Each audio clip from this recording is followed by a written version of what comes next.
Okay, you know how sometimes you have to go somewhere to have an exciting time, like a baseball game, a hockey game, or just go and party, bar hop, and whatever. Get that thrill in life that really makes you happy and excited. Some places like that are at home, like the Digimon 2020 Facebook group. That group has some wild takes on it, and today I want you to buckle up your seatbelt because we're plunging the depths into one of the most interesting topics that came out of the group last week. It was so interesting, in fact, that the mods had to turn off the comments, had to turn off the ability to comment because it was getting so out of control. So let's go ahead and just explore and plumb the depths and see exactly what is going on here. This has to do with the following post. Unpopular opinion. I don't think there is such a thing as a brain dead deck. Brain dead decks, huh? Interesting. There are really powerful decks, sure. But if you're a bad pilot who makes bad plays, then it really doesn't matter too much. Brain dead deck arguments, in my opinion, are a cope for people who don't understand matchups or how to play around stuff. Edit for further clarification. By the way, this edit came, I guess, way later because he saw the way the comments were going. I'm not saying all decks are difficult to pilot or that some decks don't require a bit more thought. But I don't think there are decks that require zero skill like a lot of people seem to claim. Alright, I think we need to first of all understand what people mean by brain dead. Because I don't think we're going by the scientific definition of having suffered brain death. Because if you do suffer brain death, you're not actually playing Digimon. Unless this game is easier than we think it is. But that's probably not what it is. It probably has to do with the informal definition, extremely stupid. As an example, the brain-dead politics of the past. So let's take that context into this post. And you guys in the comments, by the way, leave a comment.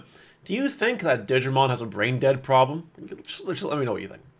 So, bad pilots. Yes, bad pilots do exist. Bad pilots can make the easiest decks in the world look like they're freaking 5D chess or complex level Sudoku puzzles to solve. I'll give you an example of this. A long time ago now, not like that time, it's like almost a year and a half ago, went to Gen Con. I won one of the Gen Con events and came second at another one with Ancient Greymon. This saw a resurgence of people playing Ancient Greymon. I saw some of it on stream because they whole tournaments and stuff. By the way, if you should watch my streams. If you're watching this video and you like my personality or you think I'm an okay person, I'm a lot more like this on streams than I am on YouTube. So you should definitely check me out on Twitch. You should. I don't know why you wouldn't. But anyway, so I saw people playing Ancient Greymon, and to my surprise, everyone played it wrong, which blew my mind because Ancient Greymon is as easy as like microwave pizza or an easy bake oven meal. You gotta do two things. You gotta play a tamer, a memory tamer, and you have to build your stack in the back. Then you promote, you swing 5 checks, and then you either hybrid or blitz on the for game. It's not that complicated. However, the people mess it up. People were messing it up in the past. People still mess it up today.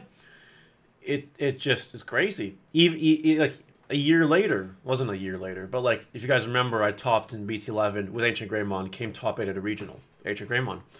And like that brought up another resurgence of Ancient Greymon players who were also doing it wrong. So I just don't know. Maybe I'm the sole arbiter of Ancient Greymon's skill. Maybe it's just my deck. I don't know.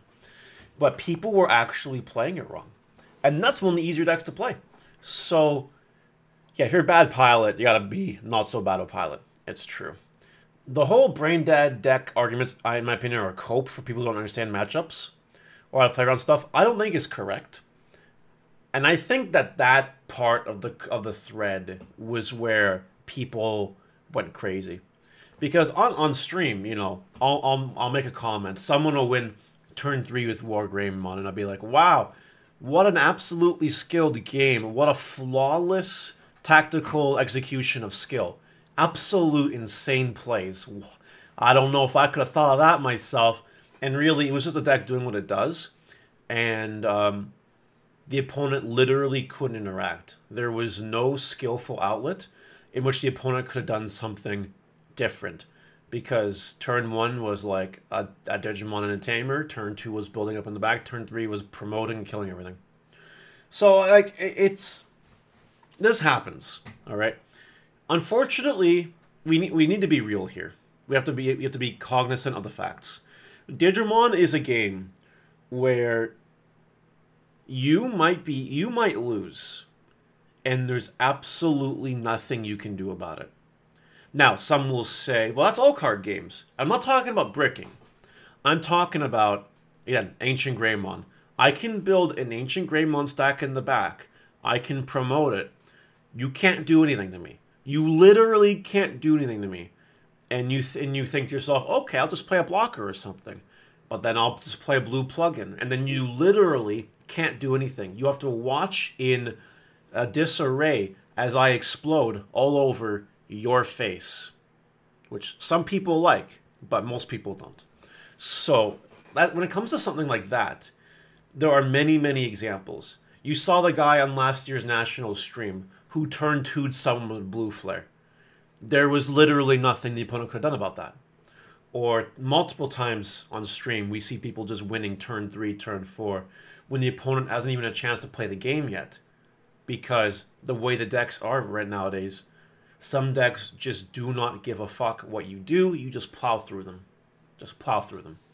So, this is a less of a problem in other card games. I'm not saying it doesn't exist in other card games. Some card games have some formats where this exists. Take, like, old vintage Magic that can, like, win on a turn or whatever. Or, you know, in Pokemon, you could get donked back in the day, if you know what that means. Yu-Gi-Oh! To a certain aspect. It all comes to the side decks and the deck building, though, so not so much. But Digimon has unskillful interactions like that sometimes. There are moments where there's nothing you can do about it sometimes. Which, in my brain, isn't good card game design, and it's gotten worse throughout the years. Like, Set 1 Digimon did not have this problem. Set 4, 1.5, didn't have this problem. Lord Nightmon set didn't have this problem. It slowly started after that, and has creeped up to what it is today. I don't know why I go off tangent there, but it is what it is. So, like, anyway, let's move on to the edit now.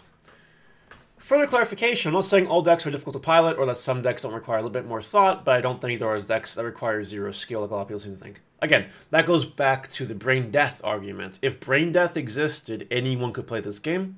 You don't have to have a brain. Now, this is a game that does require a brain. It requires reading skills. It also, from time to time, requires math skills. So you have to have somewhat of a brain to play things. But there are different avenues and facets of this. We'll use 2 examples from BT14 to illustrate this. First deck is War Greymon. Got a lot of support in BT14. What does the deck do? The deck builds up in the back, you play some Tamers, you play some Trainings, and then you get ready to promote and kill your opponent. That's all it does. It's that easy. As far as the deck goes, there's another facet of this that I'm going to discuss in a few minutes. So don't go anywhere. But as far as the deck itself goes, that's how it is. Take something then on the opposite side like Yellow Vaccine. So Yellow Vaccine is not like that. Yellow Vaccine, you have to be making micro decisions on the spot that could affect your whole game. For example, if you promote a Patamon, start a main phase, you gotta look at your security involved in the level 4 there.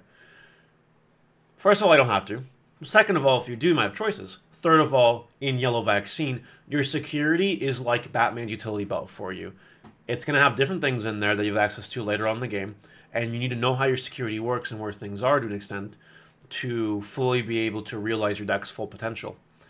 And every time you peak in security, every time you take something out of security, every time you play a Tamer or use an Inheritable or something, it matters. Because it's not just a one-stack go burr kind of deck. It's continuous thought-provoking play. It's continuous trying to make your security crafted in a way that you can ensure that you don't lose while beating your opponent. It's a bit more of a slow roller, not like War Greymon. That just does that. It's very linear. You know, War Greymon is a straight line. Yellow Vaccine and other decks can be wavy. And it's how it is. So, like, Does War Greymon require 0 skill? No. Maybe requires 2 skills. Yellow Vaccine requires quite a few more skills than that. Now, before I go into my second part here, it's not all about the decks, but I want to show you some comments that some people made, why I might understand this thread went down. Security control doesn't require you to win. You just have to not lose. Your opponent will deck eventually till them just recover. What? Your opponent will deck eventually till them just recover and drag out. I think this means your opponent will deck out eventually. Till then, just recover and drag out the game. Pretty dang dead to me. Like that sentence. So this is actually wrong. Security control is not that simple. I don't talk about security control a lot because my viewers hate security control for the most part. So I don't want to bother you guys with it. But there are plays you have to make. Yeah, you're probably playing only 1 card or 2 cards per turn. But those cards you play are impactful. Do you decide to play a tamer, or do you decide to heal? Or do you decide to pass and do nothing because maybe you're trying to deck out your opponent? Or maybe you don't want to give your opponent too much memory, so you pass. Or maybe you want to play a body with a Manandramon. Or maybe you know that you're playing against War Greymon, so you don't play the Manandramon. Or whatever. There's always decisions you have to make in the security control. Every turn is a different decision, because if you make the wrong decision, you could lose. You could. So security control does take skill. It's just not what people think it is. Then we have this trolley comment that says, Pilot, since when are decks freaking mecha units? My response to this guy is he's probably played a little bit too much Microsoft Flight Simulator and has probably watched a little bit too much Gundam. Yeah, I got nothing else for that one. And then we have the whole world going round. Brain dead decks mean low skill ceiling, as in anyone can pick it up and master it after playing it a bit. Greymon, Blue Hybrid, Apocalypse, Shine Mirage, Black or Grey, Rookie Rush, etc. All these decks have extremely low skill ceilings. Make your stack, play tamers, go wide and win. Not to mention, this isn't a game without side decks allowed. And in those games where side decks are allowed, there are brain dead decks too. It exists in simply saying, learn matchups, play better, get good, literally don't help when a deck can just win out of nowhere. That's kind of what I was saying. But, again, it's a bit too much on the point. So I want to talk about something else. Yes, I think we've established that there are actually no brain-dead decks. But depending on what deck you choose, that might be the easiest part of the game. What matters is actually playing against other decks, the matchup knowledge. Because if you just willy-nilly do the same thing with your deck every game, it will beat certain decks, but it will also lose to certain decks. Like, you have to be making decisions with your deck every game. Like, do you choke this guy at 1? Do you give him the extra memory, play a memory tamer? You know, do I give War Greymon a raid target? You know what I mean? There are things like that that require more skill. And I think that's the reason why Digimon still has consistent performers. Like me, you know, a handful of other people that exist. You know, it's not so much the deck, it is the pilot. And it's the pilot, not so much on the deck, but piloting his ways through treacherous waters or turbulent aircraft, which is my way of saying other matchups in the area. Yes, you can brain dead your way through an event and win. You can. I've seen it. I've been there. You can do that.